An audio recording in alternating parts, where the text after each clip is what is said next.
সরকারের সামনে কি ভয়ঙ্কর পরিণতি অপেক্ষা করছে, আজকে এই সব বিষয়গুলো নিয়ে আলোচনা করার চেষ্টা করব। আজকের একটা জিনিস দিয়ে শুরু করতে চাই। বিএনপির প্রতিষ্ঠাতা শহীদ রাষ্ট্রপতি জিয়াউর রহমান, তিনি নিজে একজন বীর মুক্তিযোদ্ধা ছিলেন এবং বাংলাদেশের স্বাধীনতার ঘোষক তিনি। কালুরঘাট বেতার কেন্দ্র থেকে বাংলাদেশের স্বাধীনতা প্রথমবারের জন্য ঘোষণা করেছিলেন এই শহীদ রাষ্ট্রপতি জিয়াউর রহমান। তো এমন একজন বীর মুক্তিযোদ্ধার প্রতিষ্ঠিত দল বিএনপি, সেই বিএনপি বাংলাদেশের সরকারের ক্ষমতায় থাকতে যদি কোনো মুক্তিযোদ্ধার জানা যায় জয় বাংলা স্লোগান দেওয়া হয়, তাতে যদি সেই লোকদের গ্রেফতার করা হয়, তাহলে তখন সেই সরকার সেই দলকে নিয়ে প্রশ্ন উঠতেই পারে। এটা স্বাভাবিক বিষয়, কারণ এই জয় বাংলা স্লোগান দিয়ে এই বিএনপির যিনি প্রতিষ্ঠাতা, তিনিও মুক্তিযুদ্ধে অংশগ্রহণ করেছিলেন। এর থেকে চরম লজ্জাকর, এর থেকে চরম নিন্দনীয় কোনো ঘটনা হয় কি? এই ঘটনাটি যদি জামাত ইসলামের কোনো লোকজন করত, এনসিপির কোনো লোকজন করত, তাহলে মেনে নেওয়া যেত। কিন্তু মুক্তিযুদ্ধের সাথে জড়িত একটি দল বিএনপি, যার প্রতিষ্ঠাতা বাংলাদেশের স্বাধীনতার ঘোষক, তারা সরকারের ক্ষমতায় থাকতে জয় বাংলা স্লোগান দেওয়ার ফলে যদি কোনো ব্যক্তি গ্রেফতার হয়, তার থেকে লজ্জাজনক পরিস্থিতি বাংলাদেশের ইতিহাসে আর কিছু নেই বলে এটা আমার মন্তব্য। যদি বিএনপি সরকারের কোনো ভুল থাকে সরকার গঠনের পরে,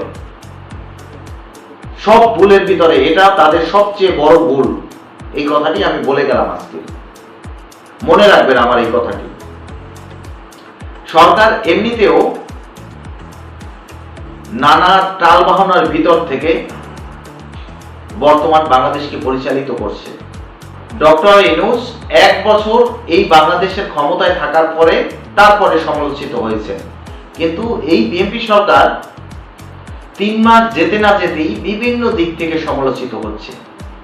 এটা সরকারের জন্য একটি ভয়ঙ্কর দিক।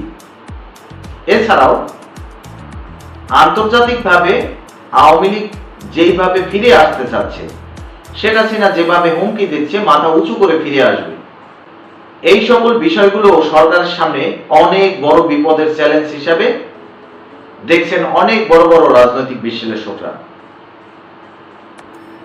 তো এই সব কিছু নিয়ে আজকে বিস্তারিতভাবে আলোচনা করব। ভিডিওটি মনোযোগ সহকারে ধৈর্য ধরে কন্টিনিউ করুন এবং শেষ পর্যন্ত দেখার পরে যদি ভিডিওটি ভালো লাগে লাইক দিয়ে চ্যানেলটা সাবস্ক্রাইব করবেন এবং কমেন্ট করে আপনার মূল্যবান মতামত জানিয়ে যাবেন।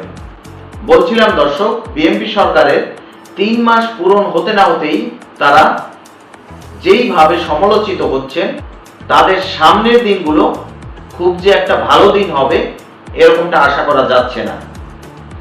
একটা কথা আমি স্পষ্ট করে বলি যে আওয়ামী লীগের যে সকল ভুল ত্রুটি ছিল, সেই সকল ভুল ত্রুটির ঊর্ধ্বে গিয়ে 2024 সালে ছাত্রদের যে ছাত্র আন্দোলন, সেখান থেকে আওয়ামী লীগ সরকারের যে সকল উচ্চ পর্যায়ের নেতাকর্মী বা আওয়ামী লীগের সভানেত্রী শেখ হাসিনা যেভাবে বাংলাদেশ থেকে পালিয়ে গেলেন, আওয়ামী লীগের নেতাকর্মীরা, আওয়ামী লীগের বিভিন্ন পর্যায়ের আওয়ামী লীগের মন্ত্রী এমপিরা, তারা কিন্তু যে কোনো ভাবে বাংলাদেশ থেকে পালিয়ে যেতে পারলেন। কিন্তু এখন কিন্তু সেরকমের অবস্থা নেই, কারণ ভারত বাংলাদেশের বর্ডার এখন আর আগের মতন নেই। সেই বিষয়টা তো জানেন। পশ্চিমবঙ্গের নূতন যিনি মুখ্যমন্ত্রী শুভেন্দু অধিকারী, তিনি কিন্তু বর্ডারগুলোকে সিল করে দিয়েছেন।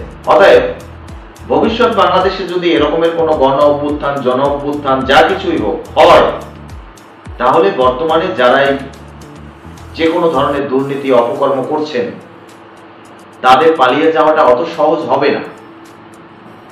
এটা একটি সুস্পষ্ট মেসেজ। এজন্য অনেক কিছু ভেবে চিন্তে চলতে হবে। যেমন ধরুন, বর্তমান সময় মধ্যপ্রাচ্যের যুদ্ধের ফলে যেখানে উন্নত সব দেশগুলোর অর্থনীতি ধসে পড়ছে, সেখানে আমরা তো বাংলাদেশের অর্থনীতি নিয়ে নিজেরা কোনো কথাই বলতে পারছি না।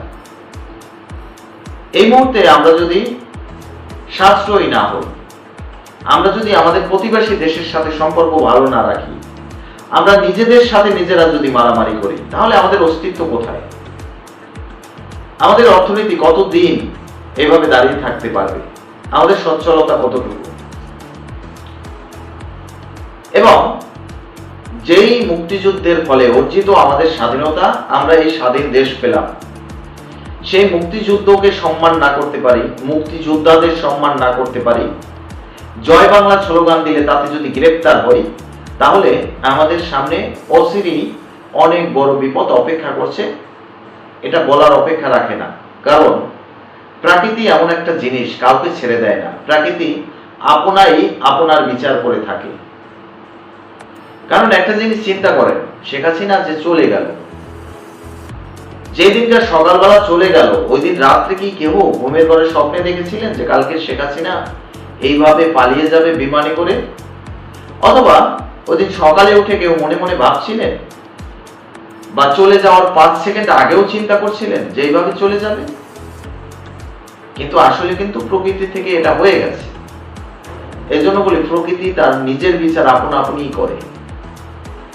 যার জন্য এই স্বাধীন বাংলাদেশ আমরা পেলাম, সেই স্বাধীনতাকে যদি, সেই মুক্তিযোদ্ধাকে যদি আমরা সম্মান না করি, তাহলে আমাদের নিজেদের অস্তিত্ব আমরা টিকিয়ে রাখতে পারবো না।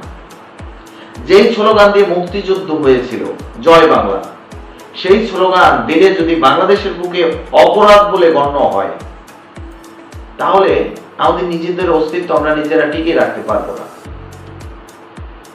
এই কথাগুলো শুনতে হয়তো অনেকের খারাপ লাগছে, অনেকে হয়তো বাজে বাজে কমেন্ট করবে, কিন্তু কথাগুলো আসলে বাস্তব কথা। বিভিন্ন রাজনৈতিক বিশ্লেষকরা চুল সেরা বিশ্লেষণ করে দেখেছেন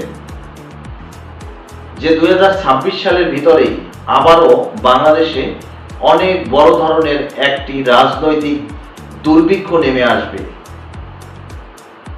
সেই দুর্ভিক্ষকে মোকাবেলা করার নামে বা মোকাবেলা করার জন্য কোনো পদক্ষেপ না নিয়ে উল্টো আরো জয় বাংলা স্লোগান দিচ্ছে যারা, তাদেরকে গ্রেফতার করা হচ্ছে। আমাদের প্রধানমন্ত্রীর চীন সফরে যাওয়ার কথা অথবা ভারত সফরে যাওয়ার কথা।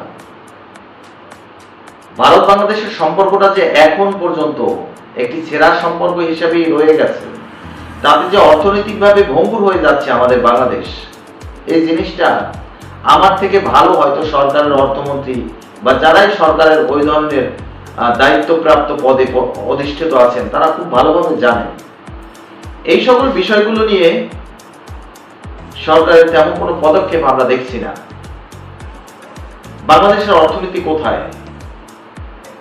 একের পর এক দ্রব্যমূল্যের দাম ঊর্ধ্বগতিতে বেড়ে চলেছে। সব জিনিসের ট্যাক্স ইতিমধ্যেই বেড়ে গেছে। সামান্য একটা স্মার্টফোন, তাও 4-5 হাজার টাকা বৃদ্ধি হয়েছে। মানে একটা সেট যদি 10,000 টাকা ছিল, সেটা এখন 12-13 হাজার টাকায় কিনতে হয়। যদি আরো বেশি দামের সেট কেনেন, তাহলে ট্যাক্স আরো বেশি। এভাবে সকল প্রোডাক্টের উপরে ট্যাক্স বাড়ানো হয়েছে। ট্যাক্স বাড়িয়ে কি বাংলাদেশের অর্থনীতি আপনি একদম ঠিক করে দিতে পারবেন? এই দেশকে দেউলিয়া হওয়ার হাত থেকে রক্ষা করতে পারবেন? তো যাই হোক, আমার থেকে অনেক ভালো বোঝার লোকজন আছে। সামনে বাজেট, সেই বাজেটই বোঝা যাবে যে আমরা কোন দিকে দৌড়াচ্ছি, আমাদের অর্থনীতি কোন দিকে যাচ্ছে, আমাদের ভবিষ্যৎ কি। সেই বাজেটের আগে যদি বাংলাদেশে কোনো রাজনৈতিক অস্থিরতা শুরু হয়, তাহলে তো আর কথাই নেই। যেভাবে শেখ হাসিনা বলছে যে মাথা উঁচু করে ফিরে আসবে, যেভাবে ডাউন ট্রিস্টি চেম্বার 2024 সালের 5ই আগস্টের আগে পরে মৃত্যুর সংখ্যা, নির্যাতিত মানুষের সংখ্যা, ধর্ষণের সংখ্যা, যেই সকল জায়গাগুলোতে মানবাধিকার লঙ্ঘিত হয়েছে, সেই সকল জায়গাগুলো নিয়ে একটি তদন্ত রিপোর্ট করে সেটা জাতিসংঘের মানবাধিকার হাই কমিশনে সাবমিট করে দিয়েছেন এবং জাতিসংঘ থেকে বাংলাদেশ সরকারের কাছে শেখ হাসিনার পদত্যাগপত্র চাওয়া হচ্ছে। বিষয়গুলো অত্যন্ত জটিল বিষয়। যেমনি আমরা গণমাধ্যমে দেখে হেসে খেলে উড়িয়ে দিচ্ছি, আসলে সেরকমটা হবে না। এমন আছে এই সেনাবাহিনী, তারাও আবার সরকারের বিরুদ্ধে চলে যেতে পারে, কারণ সেনাবাহিনী বাংলাদেশ সরকারের পক্ষে থাকে না। সেটা 2024-এর 5ই আগস্টের আন্দোলনে আমরা দেখেছি যে জাতিসংঘ থেকে যখনই তাদেরকে বলা হয়েছে যে আপনারা যদি ছাত্রদের পক্ষে না থাকেন তাহলে আপনাদের শান্তিরক্ষী মিশন থেকে বাদ দেওয়া হবে, আপনাদের ভাতা দেওয়া হবে না, এই সব কারণে বাংলাদেশের সেনাবাহিনী জাতিসংঘের কথা মতনই ছাত্রদের সমর্থন করেছিল। তো এই সেনাবাহিনী যে বাংলাদেশ সরকারকে সমর্থন করবে এরকমটাও ভাবা অতটাও সহজ না, বা যতটা সহজে ভাবছেন ততটা সহজও থাকবে না। তো সরকারের সামনে বা সামনের দিনগুলো খুবই ভয়ঙ্কর হতে চলেছে। এজন্য সরকারকে কোনো থ্রেট দিচ্ছি না, কোনো হুমকি দিচ্ছি না, জাস্ট বিভিন্ন রাজনৈতিক বিশ্লেষকদের মতামত সেগুলো জেনে বুঝে নিজের মতন করে কিছু বলার চেষ্টা করছি। আমার ভিডিওটি বা কথাবার্তাগুলো যদি ভালো লাগে তাহলে লাইক দিয়ে চ্যানেলটা সাবস্ক্রাইব করবেন, আর যদি ভালো না লাগে তাহলে অবশ্যই ভিডিওটা স্কিপ করতে পারেন। তো দর্শক, আজকের এই পর্যন্তই শেষ করছি। পরবর্তীতে নতুন কোনো ভিডিও নিয়ে আসবো। সেই পর্যন্ত ভালো থাকুন, সুস্থ থাকুন। আল্লাহ হাফেজ।